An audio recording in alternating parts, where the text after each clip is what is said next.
We're back, and Alabama beats BYU 113 to Wow. 88 to advance to back-to-back Elite Eights. For the first time in program history, Dunaway, we know that you are elated.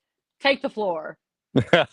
Well, I'm outside the Rock, the Prudential Center here in Newark, New Jersey on a cold night, but Alabama wasn't cold at all, hitting threes. We've been talking, Taylor, about this team being sort of in a slump shooting, and Chris Youngblood said it in our interview yesterday that you posted that, they do a lot of math in this program. Nate Oates is a former math teacher, so they do a lot of math. And he's like, if we normally shoot 38% from three, and we've been shooting like 22% from three, we're a 38% shooting team for a reason. So we feel like we're about to hit some, to get back to our average. And boy, did they ever tonight. An NCAA tournament record number of 3-pointers. They blew past the Alabama NCAA tournament record almost in the first half. They got it early in the second half, and then it just kept falling and falling and following. The legendary sports writer Dick Weiss, who's covered almost every NCAA tournament there's ever been,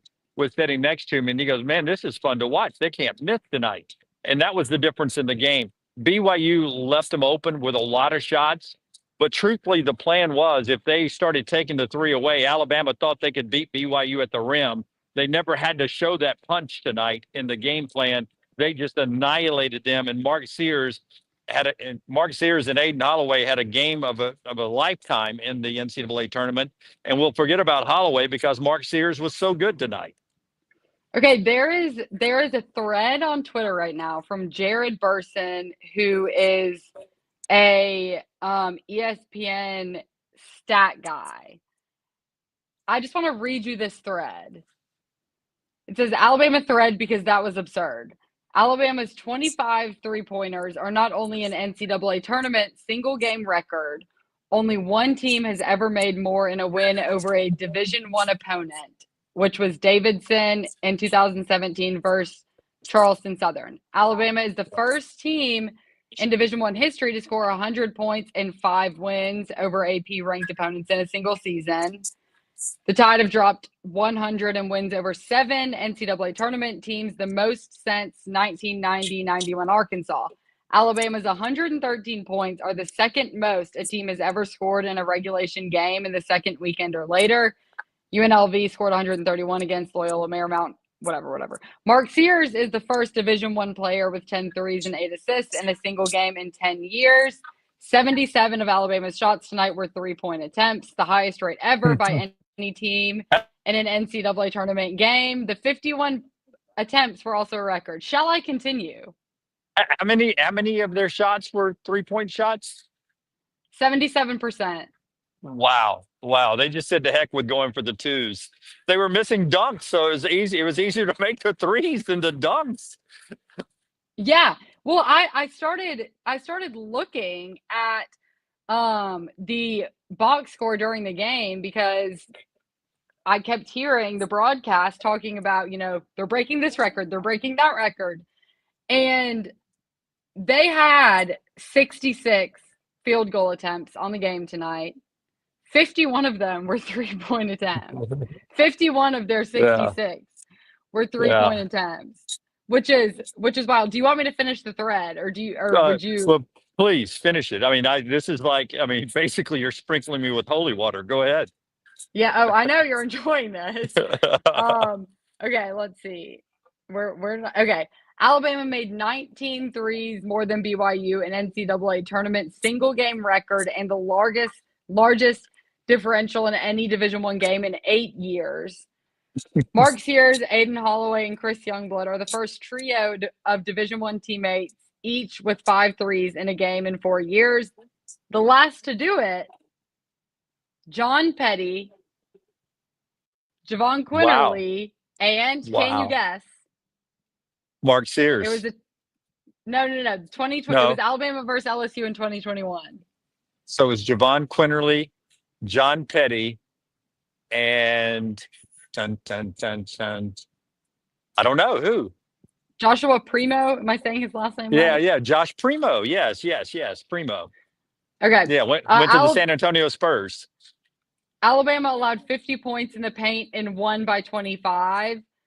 And they are the first team in the 21st century to win 2 games in the same NCAA tournament while allowing 50 points in the paint. The other was versus Robert Morris. Alabama, I'm not done. Alabama's 1.43 points per possession was the highest by a team in the second weekend or later game since 2016. Their 27 assists were the most in a game in the second weekend or later in the NCAA tournament since 2009. Mark Sears' 10 threes tied the most by any player in any game versus an AP top 25 team over the last 15 years. And that's where I'll stop. And that's the thread. I will tell you, Mark was the last guy I interviewed because he was getting a lot of, he did CBS and he did some other things and they did the main podium in the media. And then finally I was getting him outside and it was crazy because there were a lot of, national people here, national media and international media. And so when I walked into the group, he didn't make it to the locker room. We had to get him in the hallway. There were so many people around him. So I squirmed my way in next to a lady who was interviewing him from, I think from South Africa, asking him about international basketball, wanting his opinion on that. And then I believe a student reporter read 2 questions, and he was fantastic with both of those. And I thought to myself, Mark Sears right now is the center of the basketball universe. He is the sun, and the whole basketball sport is rotating around him right now. At least until the Duke game tipped off. But for that one moment in time, it was his one shining moment. And Mark hopes to quickly, everyone started focusing on I know Nate Oates went to Duke very quickly on the CBS postgame. He just said, we'll have to play better defense to beat Duke. Duke's got to beat Arizona first, but, I knew what Nate was saying. But the players also quickly, they were enjoying the moment, but they quickly started saying, now we've got 40 minutes now, 40 minutes to try to get back to the Final Four. So reality will set in really quickly. But this is probably about as intoxicated with a win I've seen this team afterwards all season long. And I was in the locker room with them down at Neville, and I've been with them after some big wins over the last couple of years. Other than the win over North Carolina and Clemson last year in the Sweet 16 and the Elite Eight, the one that sent them to the Final Four, this would rival probably third on the highest level of intoxication and joy I've seen them over a win in the Nate Oates era that I've been covering. They're that excited in that locker room, and we'll be sending that sound out for you here at Next Round Live coming up. Our coverage is brought to you by our friends at Culver's. Don't forget, our friends at Culver's has 2 locations, one right there on Highway 280, Tattersall Park, and also off the I-459 Highway 150 exit near the Hoover Met. But they're all over the place. So any Culvers you come across on your road trips this summer, make sure you stop by and see them. Those are just the 2 that are local to us that we go to all the time. Never frozen, fresh patty burgers. And of course, the custard, it is perfect with our friends at Culver's. Welcome to Delicious. And also, the women's NCAA tournament is down at Legacy Arena. It rolls this weekend. You can get your tickets still at ncaa.com/WBB tickets. That's ncaa.com/WBB tickets. Let's go support that event this weekend so we can get it back coming up on the NCAA tournament. Oh, I thought we had a third person joining us there for a second. No, that was my bad. I'm trying to get my phone's glitching, so I'm trying to get the chat on my iPad, and I'm just ignore me for a second.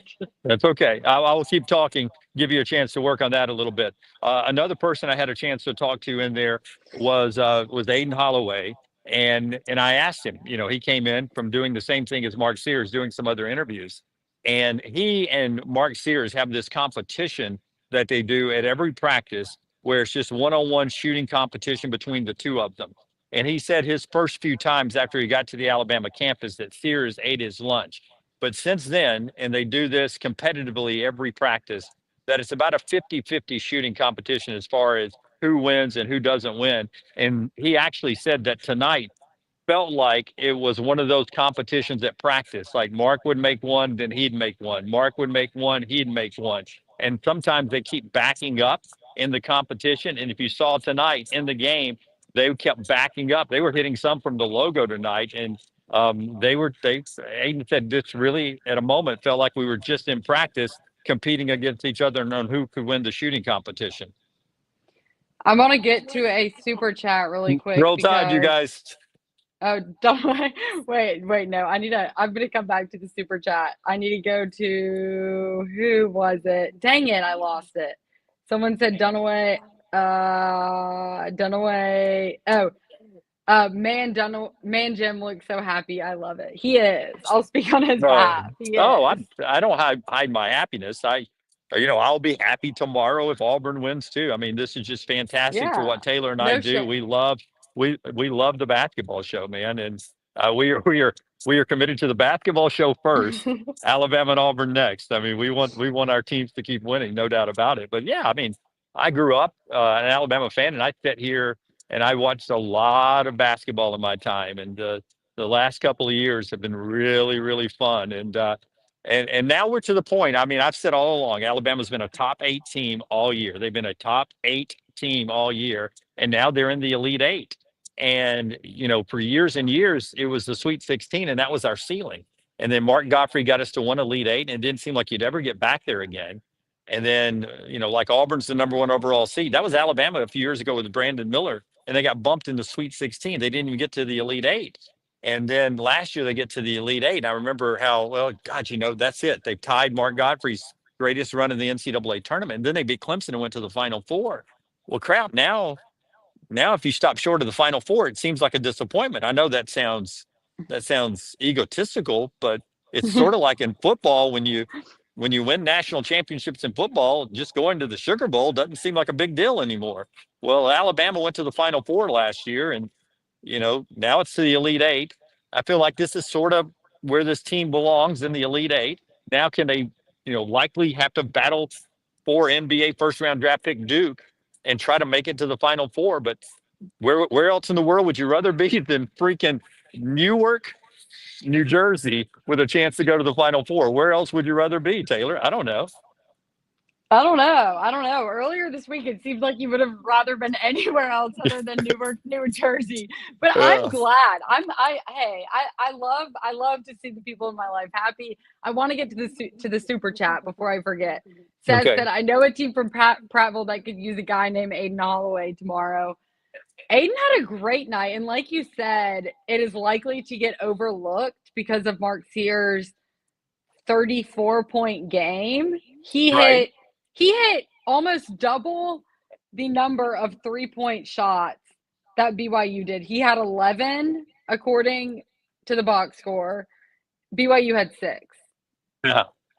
And what's funny? BYU is I mean, every time I watched them, we'd get back from Tuscaloosa on some nights when you and I would go there, or sometimes you'd be at Auburn and I'd be coming back from Tuscaloosa by myself, and I would get back. I would usually grab a cold beer, sit down, and see if there was a late night basketball game on. And about 6 times this year, it was BYU playing. And I watched BYU 6 times, and they won 4 of those 6 games. But they always shot the three well. They were a great 3-point shooting team. And tonight, Alabama did a really good job, I thought, guarding the 3-point line, making their shots difficult. And even when they had open shots, they didn't hit them. They didn't hit them. So, you know, 88 points in a losing effort sucks if you're BYU. It was just one of those nights, and it's cliche to say, but if Alabama shoots like that, they can beat anybody on the planet. Okay, should we hit the chat? Yeah, hit the chat for a few, and then we'll call it a night and let everybody go crank up a party. Again, while you pull up the chat, Culver's, right there. They got a couple of locations near our studio at Tattersall Park, just off 280, and also Highway 150, just off I-459. Welcome to delicious Culver's. And I'm telling you guys, support this women's basketball tournament because it's going to help us not only make Birmingham look good in the women's tournament and on national TV, but it'll help us keep getting the men's tournament there. And that's only going to help Bruce Pearl and Nate Oates to play closer to home. And you as the fans for the first couple of rounds. So ncaa.com/WBB tickets and go enjoy that this weekend with your son and daughter. Okay, Michael Beals asked what time the game will be on Saturday. Correct me if I'm wrong, but I believe we will not know that until after the completion of the remainder of the game. Yeah, we'll probably need the 2 night games to end.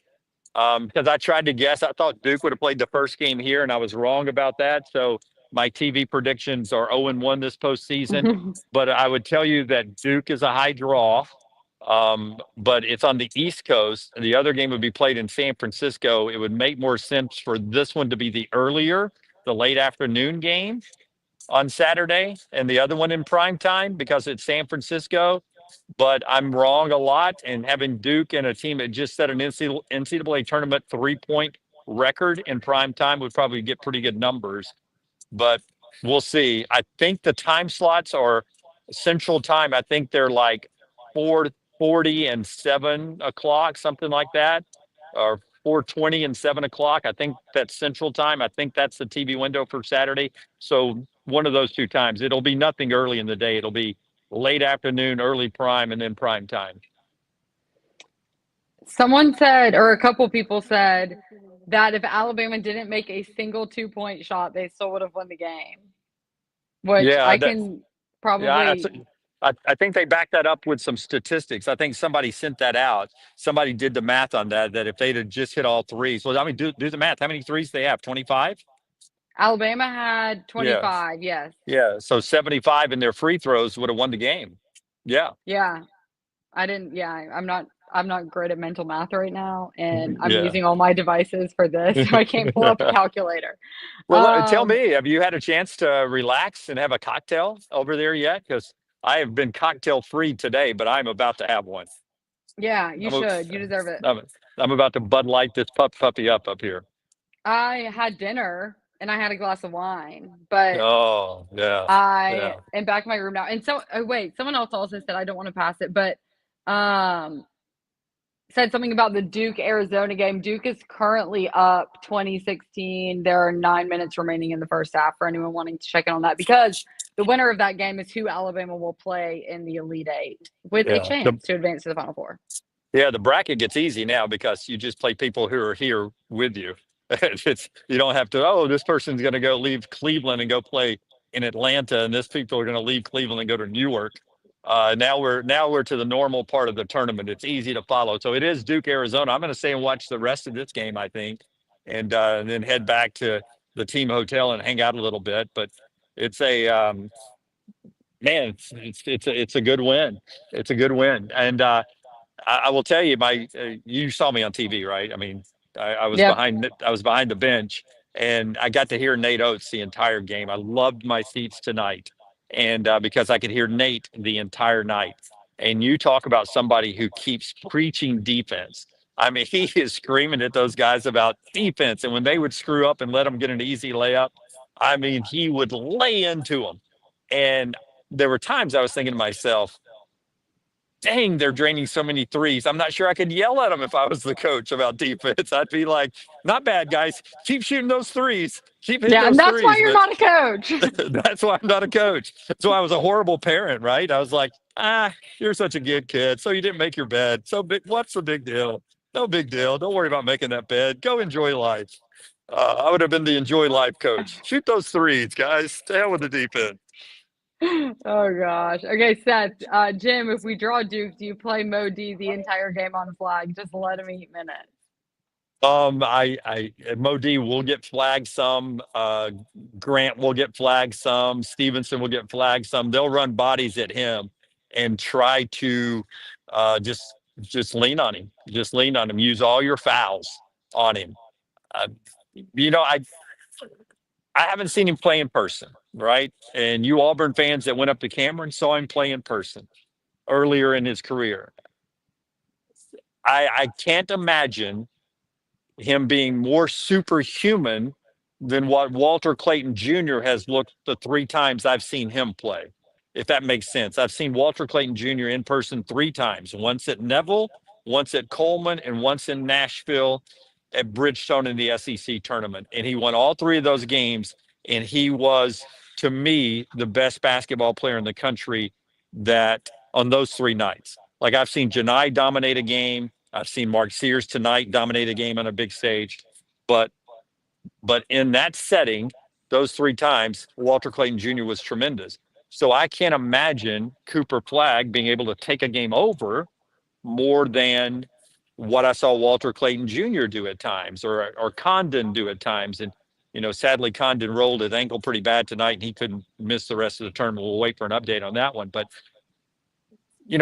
what I'm saying is we've seen great players this year play Alabama and Auburn, and that includes, Janai Broome playing against Alabama and Tahad Pettifer being hot playing against Alabama, a potential first round draft pick. Walter Clayton playing against Alabama. Fears, and you just run through the list of the guys these guys have seen this year. So Cooper Flagg is human. He puts his pants on like everyone else. So they're going to D him up. They're going to lean on him, and they're going to, dang it, if you're the best player in the country, if you're the first overall pick in the draft, then you're gonna have to show it. You're gonna have to show it. And if you get beat by that guy, you get beat by that guy, and you go home as an Elite Eight team. But you're gonna take your shot on Saturday, 40 minutes to go back to the Final Four. You'll take that any day of the week, right? Against anybody. Absolutely. Yeah, Yep. absolutely. Absolutely. Okay, Robert. Also, I'm sorry to whoever said that they were pausing the Duke Arizona game to watch it afterwards. I did not mean to give a spoiler there. I will not give any more score updates. I say we wrap it with this, Dunaway. Robert said Okay. Dunaway is living his best life. How much fun is this? How much fun is this? We've had back-to-back seasons of incredible Alabama basketball. Auburn was great last year until the NCAA tournament. But I mean, we've had two in-state teams have great postseason runs so far this year, and then last year was historic. So Yeah. you just share your thoughts. How are you feeling? How are you Well, feeling? And then we'll let you so go watch the rest of the Duke Arizona game. well, you guys get they make fun of me. I'll tell everybody who's watching now. They make fun of me at the station because I say cheesy stuff all the time. Like, if I'm having to fly somewhere, I walk out the door and I will tell Taylor, I'm like, hey, if my plane crashes, tell Maggie and the kids how much I loved them and talked about them. I say stuff like that all the time. And so I'll say this right now. Okay. If my career ended right here, right now on the crime-filled streets of Newark, New Jersey, if a stray bullet caught me right now, What? just color me happy of my career, what I've got to see in my time. I mean, it's been amazing. It's been amazing. I mean, who can complain about my life and my career? Look where I came from, a trailer park, and I get to cover these teams on this platform with these people.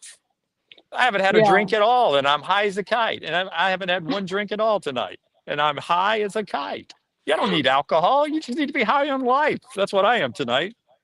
Wait, I'm so happy for you, Dunaway. High tide. High tide.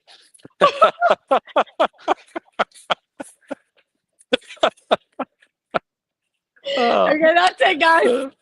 Enjoy Oh. the rest of the Duke Arizona game. Enjoy the rest of the Arkansas Texas Tech game.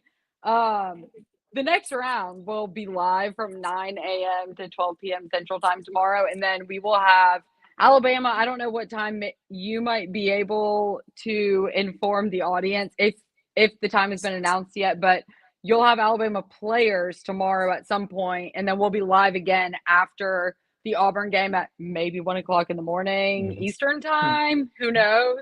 But at some point after the Auburn game. Yeah, well, I'll tell you this. Follow it next round live. As soon as they announce the tip time for Duke, Alabama, I will tweet it out tonight just in case T's asleep. If she's not asleep, she may tweet it out. We may send two tweets out back to back, like we were doing tonight when Alabama were setting records. I would tweet something and I would look, and Taylor and Scott had tweeted the same thing. And I was like, we've got it covered, man. We're on top of it at Next Round Live. We will keep you guys covered all the time, nonstop at Next Round Live. And also Dunaway's conversations from the locker room post game, where I'm assuming the vibes were immaculate.